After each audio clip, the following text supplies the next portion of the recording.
नमस्कार दर्शकों, मैं हूं आपके साथ माधुरी बंसल और आप देख रहे हैं सिटी नेटवर्क का मथुरा हलचल। और आइए रुक करते हैं आज की खास कुछ खबरों की ओर। ऑपरेशन जागृति फेज 4 के समापन समारोह में विभिन्न जनपदों की छात्राओं ने घरेलू हिंसा, यौन उत्पीड़न और नशा मुक्ति के लिए नुक्कड़ नाटक से जागरूक किया। साथ ही झूठे मुकदमों से बचने और साइबर क्राइम से सावधान रहने की सभी को शपथ दिलाई।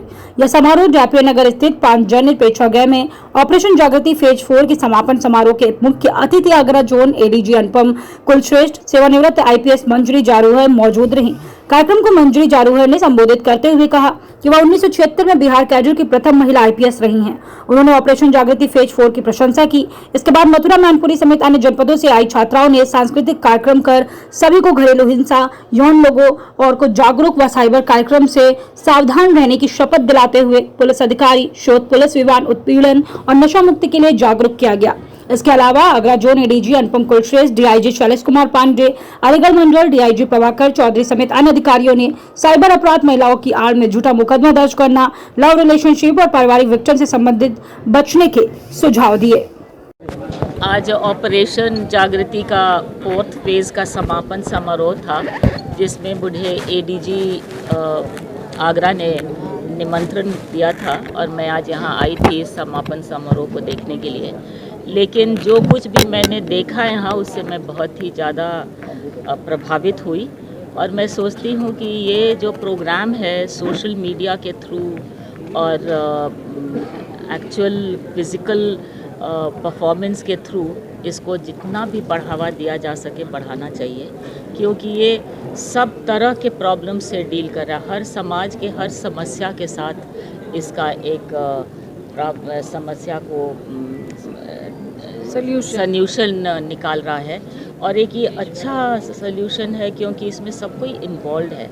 ये नहीं है कि सिर्फ पुलिस वाले ही इसको देखें या सिर्फ जो एडमिनिस्ट्रेटिव वाले लोग हैं वो देखें या आंगनवाड़ी वर्कर्स देखें, सभी को मिला के किया जा रहा है। और सबसे यूनिक फीचर है कि यूनिसेफ वाले लोग भी इस प्रोग्राम में शामिल हैं और इसको आगे बढ़ा रहे हैं। मैं तो कहूँगी कि इसे उत्तर प्रदेश के अन्य ज़िलों में भी इसका होना चाहिए प्रचार और इसके बाद पूरे भारत में एक अभियान चलाया जाना चाहिए ऑपरेशन जागृति का, क्योंकि इसकी ज़रूरत है।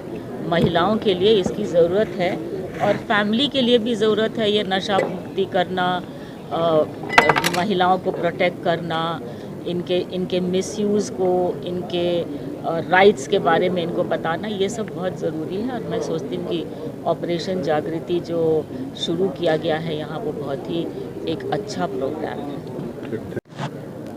जी, आज ऑपरेशन जागृति का चौथा चरण का समापन समारोह मथुरा की पावन भूमि के पंचजन्य हॉल से किया जा रहा है। यहाँ पर जिला पुलिस मथुरा द्वारा ये कार्यक्रम को आयोजित किया गया। एक ऑपरेशन जागृति का एक प्रोग्राम में हमने मुख्य अतिथि के तौर पर हमारी बिहार राज्य की पहली महिला अधिकारी 1976 बैच की श्रीमती मंजरी जारूहर को यहाँ पर आमंत्रित किया, ताकि जो भी यहाँ पर बच्चे बच्चियाँ हैं, महिलाएं हैं, उनको एक प्रेरणा के स्रोत के रूप में उनको यहाँ पर आमंत्रित किया। और उन्होंने जो हमसे बातें कहीं, उससे निश्चित यहाँ के सभागार के सभी उपस्थित जन लाभान्वित हुए हैं।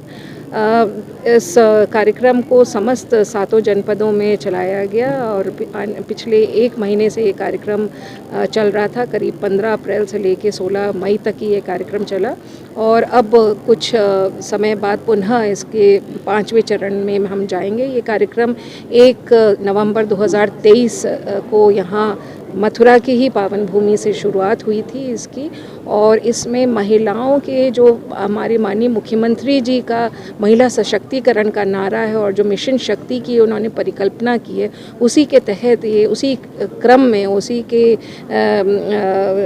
क्रम में ये ऑपरेशन जागृति का कार्यक्रम चलाया गया और इसकी परिकल्पना जोन स्तर पर हुई और इसकी माइक्रो प्लानिंग करके यूनिसेफ को साथ लेकर और सभी प्रशासनिक विभागों को साथ लेकर पुलिस के एक अग्रणी रोल के मार्फत इसको इम्प्लीमेंट किया गया। और सभी जनपदों में उनके जो डिस्ट्रिक्ट हेडक्वार्टर्स हैं, जो ब्लॉक लेवल ओरिएंटेशंस थे, जो सर्कल लेवल ओरिएंटेशंस थे, थाना लेवल ओरिएंटेशंस थे, उसके बाद जो इंटेंसिव आउटरीच प्रोग्राम करीब 4000 हमारे ग्राम सभाओं में थे होना था, उन सभी को हमने पहले चरण में किया। द्वितीय चरण में भी हमने उसको कुछ पार्ट में लिया, क्राइम हॉटस्पॉट्स के मुताबिक उसको हमने इम्प्लीमेंट किया।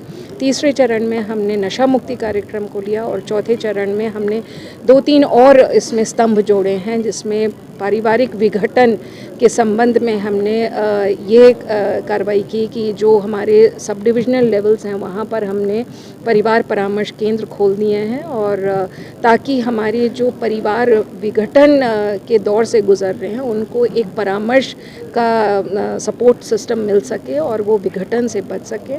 और क्योंकि कई सारे मैरिटल डिस्प्यूट्स और इस डोमेस्टिक वायलेंस के इश्यूज़ हमारे सामने आते थे, जिससे पुलिस की भी समस्याएं बढ़ती थीं, तो ये निश्चित रूप से परिवार परामर्श केंद्र के सहयोग से हमें इस परिवार की जो हमारी जो समाज की नींव है उसको सुदृढ़ करने में हमको सहयोग मिलेगा। इसके अतिरिक्त हमने जो पॉक्सो के केसेस हैं उनको एक्सपेडाइट करने का प्रयास किया, और इस एक महीने में हमने करीब 26 पॉक्सो केसेस में सज़ा दिलाने का प्रयास किया। ये एक महीने में 26 केसेस को कन्विक्ट करवाना ये एक बहुत बड़ी उपलब्धि है, और इसका फास्ट ट्रैक करवाना और ट्रायल करवा के इसको कन्विक्ट करवाना ये बहुत बड़ी उपलब्धि है। और इसमें जो हमारे इलोपमेंट के केसेस है 363-66 के केसेस हैं उनमें गिरावट आई है, और जो हमारे डोमेस्टिक वायलेंस के केसेस हैं उनमें गिरावट आई है। और निश्चित रूप से इसमें जो महिला संबंधी अपराध है उस ग्राफ का डाउनवर्ड ट्रेंड है। तो ये एक न केवल समाज को इस कार्यक्रम से फ़ायदा है, परंतु पुलिस को भी जो क्राइम अगेंस्ट विमेन था उस पर एक कंट्रोल हासिल करने में सहायता प्रदान हुई। जय गुरुदेव हॉस्पिटल महोली रोड मथुरा। हमारे यहाँ minor OT, emergency, ICU, PICU, NICU, सभी प्रकार के सीटी स्कैन, एक्सरे, अल्ट्रासाउंड, अत्याधुनिक पैथोलॉजी लैब, प्राइवेट एवं जनरल वार्ड, डिलक्स रूम, महिला चिकित्सकों द्वारा डिलीवरी सुविधा, आंखों का ऑपरेशन, दांतों का उपचार, सभी प्रकार के ऑपरेशन, उचित दर पर दवाइयाँ, 24 घंटे एम्बुलेंस सुविधा। जनपद में सबसे कम दर पर 100 रुपए में ओपीडी सुविधा उपलब्ध है। संपर्क करें 8650777901।